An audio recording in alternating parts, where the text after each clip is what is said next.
कंपनियां करेंगी, खरीदेंगे भी वो, और फिर पूरा देश मोल लेके उनसे ही खाएगा। और जब मोल लेके खाएगा, ये केवल किसान आंदोलन नहीं है। अब उन्होंने सेब खरीदा है 25 रुपए, और अगर आप अडानी का सेब आप खरीदो तो आपको मिलेगा 260 रुपए। मालकों से खरीदा 25 रुपए, आपसे प्याज खरीदा 8 रुपए, आपको ही वापस बेचा 80 रुपए। तो पूरे देश का जो एग्रो बिजनेस है, जो पहले लाखों लोग करते थे, कितने आड़ती कितने व्यापारी शामिल थे, अब वो लोग नहीं करेंगे। अब सीधी कंपनियां उसमें आ गई। आप देख रहे हो अडानी ने सेल्लो के दाम बढ़ा दिए, अब मंडी में गेहूं नहीं जाएगी, सीधी उनके गोदामों में जाएगी। डांड में आप देख रहे हो अब की बार 4 मंडियां बंद की है उन्होंने। पूरे देश के अंदर गोदाम धड़ाधड़ बढ़ रहे हैं। आगे सेलर भी वो लगेंगे कि आप जीरी ले जाओगे, सीधी सेलर में डंप होगी, आपका मॉइस्चर चेक करके बता देंगे, आपकी क्वालिटी चेक करके बता देंगे, उस हिसाब से कट लगेगा। और गिल्ली भी जाएगी तो ठीक है, और उसका चावल बाहर निकल के थैलियों में पड़ के ही वापस आएगा। सारा बाजारी सिस्टम खत्म। और फिर जब आप लोग ही उनसे मोल लेके खाओगे, हमारे गांव का ही मजदूर उनसे मोल लेके खाएगा, तो फिर वो उस रेट पे नहीं मिलेगा जिस रेट पे अब मिलता, उससे 4 गुना ज्यादा पे मिलेगा। ये आंदोलन सभी के लिए है। और हमारे देश के जो कानून बन रहे हैं, कंपनियों के दबाव में कंपनियों से पैसा लेते हैं चुनाव लड़ने के लिए, और फिर उन्हीं के पक्ष के कानून बनाते हैं। और ऐसा करते करते आज हमारे देश की हालत ये हो गई है कि जहां उत्तम खेती थी, जहां सोने की चिड़िया भारत था, जहां 1950 में जो खेती का हिस्सा था देश की जीडीपी में वो 60% था, आज कम होकर 10% रह गया है, और ये 6% बचेगा। आज भुखमरी में हमारा देश, 20 करोड़ लोग ऐसे हैं जो रात को भूखे सोते हैं। 102वें स्थान पे 107 देश भुखमरी वाले हैं, उनमें 102वां स्थान हिंदुस्तान का है। यहाँ पे प्रति व्यक्ति आमदन जो गरीबी रेखा से नीचे वाले हैं उनकी 30-35 रुपए प्रतिदिन है। और इसी देश में अंबानी की आमदन एक दिन की 2150 करोड़ है। आपके इलाके में 10,000 एकड़ एक दिन की कमाई में मोल ले सकता है। सारे देश को हड़प रही है कंपनियां, और अब तो खरीद रही है कंपनियां, वो भी सस्ता करके। हवाई अड्डे बेच रहे हैं, रेलें बेच रहे हैं, ट्रांसपोर्ट बेच रहे हैं, सड़कें बेच रहे हैं, सब कुछ सेल पे लगा दिया। तो साथियों, हमारे पास लेबर बची, 2 चीज थी, एक लेबर मजदूरी और दूसरा खेती। ये कानून खेती के लिए बना के, और सारी खेती कंपनियों को अगली जो पॉलिसी है, आगे कंपनियां खेती करेंगी, आप लोग खेती नहीं करोगे। एक नया कानून और आ रहा है कि जो भी आदमी जमीन बेचेगा सरकार खरीदेगी। आप 2 एकड़ बेचोगे, कोई 1 एकड़ बेचेगा, वो सारी का फिर एक जगह उसका मरब्बाबंदी करके एक जगह इकट्ठी कर ली जाएगी। एक ही जगह पे 2000-5000 एकड़ का प्लाट बनेगा, कंपनी को दे दिया जाएगा। आपको 2 साल के लिए लालच देके ज्यादा ठेके पे कंपनी ले लेगी। 2000 में 5000 एकड़ में खेती करेगी, जब दूसरा उसका 5 एकड़ वाला उसका मुकाबला नहीं कर सकेगा, 5000 एकड़ वाले से 5 एकड़ वाला मुकाबला नहीं कर सकेगा। आपके सामने उदाहरण है, हमारे देश में जो ब्रॉयलर पालते हैं, मुर्गा पालने वाले, एक इसमें ब्रॉयलर होता है जो अंडे नहीं देता। 2004 में उसमें कंपनी आई, और आज ब्रॉयलर का 95% कारोबार केवल 17 साल में 95% कारोबार कंपनियों को चला गया। सब पोल्ट्री फार्म वाले, ब्रॉयलर वाले खाली होकर बैठ गए। यही कंपनियां खेती में आएंगी, 10 साल में 15 साल में यहाँ का किसान बिल्कुल खाली, टोटल का टोटल कारोबार आपके पास से जाएगा। बाकी बची आपकी मजदूरी। आज मजदूरी का हाल देखिए, आज मजदूरी का रेट आधा है। जो लेबर कोड थे सारे तोड़ दिए गए हैं। जहां 8 घंटे काम करवाने का कानून था, 12 घंटे काम करवाने का कानून बन गया है। कितनी देर भी करवा सकता है। और मजदूरी, मैं एक शोरूम पे गया, वहां पे 2 लड़के काम करते, काफी लड़के काम कर रहे थे। मैंने 2 को पूछा, एक 6800 रुपए ले रहा है, एक 7000 रुपए ले रहा है, और 11 घंटे काम कर रहे हैं। सरकार का रेट न्यूनतम, जैसे हमारी फसल का रेट है, ऐसे मजदूरी का रेट न्यूनतम 9500 के करीब है। 11 घंटे काम, 8 घंटे के 9500 है, 11 घंटे काम करवाए तो 14000 बनाते हैं, लेकिन उसको 7 मिल रहे हैं। सभी चीज का ऐसे होगा, यानी आपको मजदूरी करोगे तो उसका भी रेट नहीं मिलेगा। वो भी सारे महकमे ठेके पे दे दिए, ना मजदूरी का रेट ना फसल का रेट।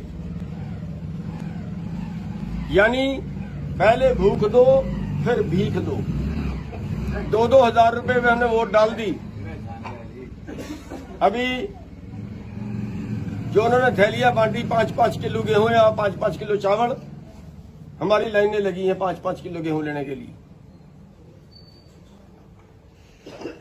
पहले भूख देंगे फिर हमें भीख देंगे, और उनकी भीख के ऊपर ही जिंदा रहना पड़ेगा। इसलिए बिना लड़े, बिना ये आंदोलन जीते हमारी जिंदगी चलने वाली नहीं है। और ये आंदोलन जीतने के लिए हमें अत्याचार भी बर्दाश्त करने पड़ेंगे, लठ भी खाने पड़ेंगे, मुकदमे भी झेलने पड़ेंगे, और संतुलन भी बनाए रखना पड़ेगा। हमने किसी पे हमला नहीं करना है। हमारे जगह जगह से खबरें आती हैं, जैसे करनाल में लाठीचार्ज हुआ, लोगों का खून उबाला खाया, और इतना खून उबाला खाया कि वो थानेदार के घर पे धरना दे दिया। और जगह जगह पे हालात ऐसे हो गए कि जैसे आप मुहाराना आंदोलन हो जाए। अगर आंदोलन आप मुहारा हो गया तो आंदोलन टूट जाएगा, बचेगा नहीं। आपने जाट आंदोलन देखा है, जब ओवर कंट्रोल हुआ तो लड़के किसके मरे थे? 30-32 लड़के मरे हैं, सारे हमारे थे। आज सजा काट रहे हैं बहुत से लोग। क्या कर लिया हमने? और आंदोलन खत्म, कोई रिजल्ट नहीं निकला। इसलिए इस आंदोलन को बचा के रखना जरूरी है। अगर हम किसी को मारेंगे, देखिए हमारे सिर पाड़े हैं, हमें लठ मारे हैं, तो देश का खून खोला, देश में जागृति आई है। देश में नहीं, दुनिया में जागृति आई है। अगर हम किसी को लठ मारते, अगर हम किसी के सिर पाड़ते, तो हमारे विरुद्ध यही जागृति आनी थी, सरकार के पक्ष में जाना। आंदोलन का एक तरीका यह भी है कि हम सरकार के इतने जुल्म सहें कि देश की आत्मा जाग जाए, अगले की भी आत्मा जाग जाए। और आज जो जागृति आपके अंदर है, वो एक आंदोलन की ताकत बनी हुई है। तो साथियों, हमने इस आंदोलन की ताकत को बचा के रखना है। हमने किसी पे हाथ नहीं उठाना। मुकदमे बनाएंगे, हम झेलेंगे, जेलें अपनी तैयार करें, हम काटेंगे, लठ मारेंगे, हम खाएंगे, लेकिन बात अपनी मनवाए बिना वापिस हम नहीं आए।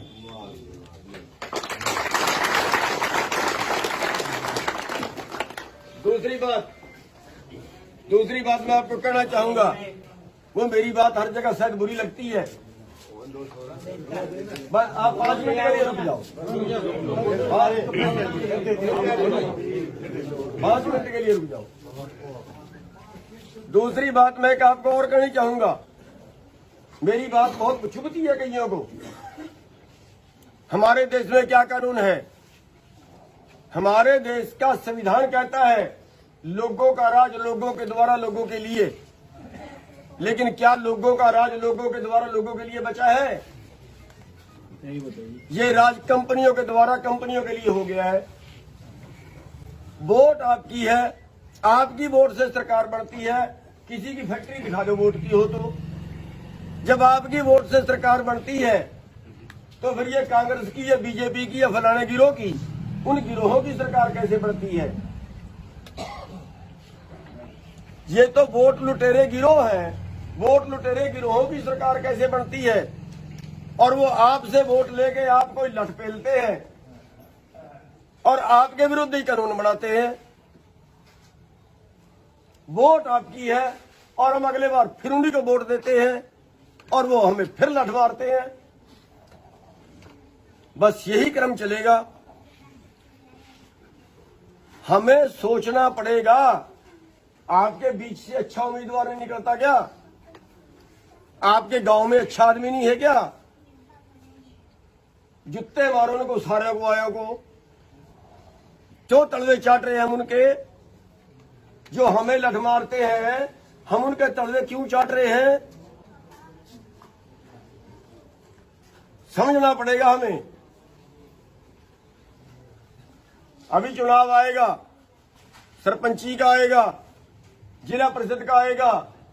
आप एक छोटा सा काम कर लेना कि जिस भाई ने इस आंदोलन में साथ ना दिया हो, इस धर्म युद्ध में साथ ना दिया हो, और वो आपके बीच आके उम्मीदवार बन जाए, उसको वोट मत डालना। इतना सा तो इसी इलेक्शन में कर लेना। अरे आपकी वोट आपकी ताकत है। आप बचा सकते हो, आप अपने परिवारों को, आप अपने आने वाली नस्लों को बचा सकते हो। अब भी टाइम है। आप अपनी वोट की ताकत से बचा सकते हो। क्यों? क्योंकि यहां वोट से सरकार बनती है, सरकार से कानून बनते हैं और कानूनों से आपका जो भला बुरा है वो होता है। 2 लाख के कर्जे में किसान फांसी खाता है। आज देश पे एग्रो इंडस्ट्री का कर्जा अलग कर देना तो 7.5 लाख, 7 लाख है और 8 लाख करोड़ के बीच कर्जा है किसानों पे एग्रीकल्चर का। पिछले 20 साल के अंदर 4 लाख मर चुके हैं जो रिकॉर्ड में आए, जिनका पर्चा दर्ज नहीं हुआ पता नहीं कितने हैं। और आज उसी देश के अंदर जिसमें पिछले 20 साल में 7.5 लाख करोड़ के कर्जे में 4 लाख किसान मर गए, उसी देश में 20,000 50,000 करोड़ के कर्जे में एक भी आदमी ने फांसी खाई तो बता दो। आज 15 लाख करोड़ एनपीए है देश का। सारे देश के कर्जे से 2 गुना पैसा मार लिया कारपोरेट ने। एक भी आदमी फांसी खा के मरा बता दो। एक भी आदमी को जेल हुई हो तो बता दो। फिर इससे बड़ा डाका क्या होगा?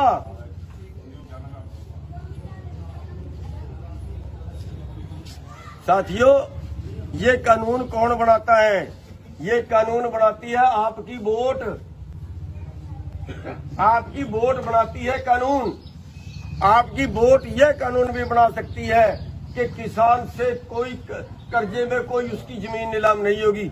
कल से देख लियो कोई एक भी किसान मर जाए, ऑर्डर कर दिया। आप 5 लाख रुपया कर्जा लेते हो, 5 लाख की 5 एकड़ जमीन रह कर लेते हैं वो 1 करोड़ रुपए की। कानून है हमारे देश में कि अगर आप 5 लाख रुपए लोन लेते हो ना तो 10 लाख रुपए से ज्यादा की प्रॉपर्टी रहन नहीं कर सकते। हमारी सारी जमीन रिलीज करनी चाहिए उन्हें। अगर 5 लाख का कर्जा है तो आधा किला रहन बढ़ता है। आधा किला रहन रखिए, 4.5 किले हमारे छोड़िए। अगर 4.5 किले छुट जाए, कहीं हमारे में मुसीबत आए, 2 कनाल बेच के हम शादी कर सकते हैं, 2 कनाल बेच के हम अपनी बीमारी का इलाज करा सकते हैं। कानून बनाने आपकी वोट में धक्का होता है आपके साथ में। हमारे पास 2 ही चीज है, एक हमारे पास मजदूरी है, दूसरी हमारे पास खेती है। हमारी दोनों लुट गई हैं और दोनों को आप लोग बचा सकते हो। साथियों, खैर अब तो यहां वोट का टाइम नहीं है, मैं लाइन दूसरी पकड़ गया, लेकिन आंदोलन से भी बहुत कुछ हो सकता है। भी आंदोलन का टाइम है, ये आंदोलन हमें तब तक लड़ना है जब तक हम जीत नहीं जाते। साथियों, एक बाबा था, जब वो नाचता था तो बारिश होती थी, गांव में अकाल पड़ता था, पंचायत इकट्ठी होकर जाती थी, बाबा से रिक्वेस्ट करती थी, बाबा बारिश करा, बाबा नाचता था, बारिश होती थी। 4 लड़के दिल्ली से पढ़ के आए, उन्होंने कहा ये पखंड है, नाचने से बारिश नहीं होती, और अगर नाचने से बारिश होती है तो हम भी नाचेंगे और बारिश करवाएंगे, हम करवाएंगे बारिश। अकाल पड़ गया,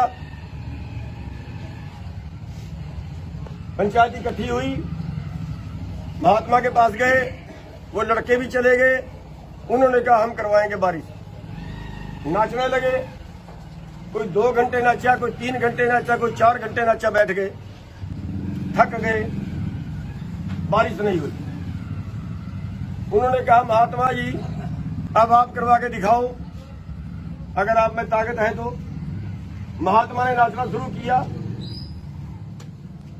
देर रात हो गई, 9 बज गए, 10 बज गए, 11 बज गए, देर रात हो गई, आखिरकार बादल उठा, बारिश हुई, खूब हुई। उन लड़कों ने पूछा महात्मा जी आपके नाचने से बारिश कैसे हुई, हमारे नाचने से बारिश क्यों नहीं हुई? उन्होंने कहा मैं 2 तरह से सोचता हूं। एक, मैं ये सोचता हूं कि जब मैं नाचूंगा तो परमात्मा दया जरूर करेगा, जब मैं नाचूंगा तो परमात्मा बारिश जरूर करेगा, दया जरूर करेगा। और दूसरा, मैं तब तक नाचूंगा जब तक बारिश नहीं होगी। इसलिए आपको भी दोनों तरीके से सोचना है। एक तो उस ऊपर वाले पे विश्वास रखना है कि हम आंदोलन जरूर जीतेंगे, और दूसरा, जब तक हम जीतेंगे नहीं तब तक हम लड़ते रहेंगे, चाहे मरे मौके पे। आपने गांव में आने का मौका दिया, आप सबका बहुत बहुत धन्यवाद।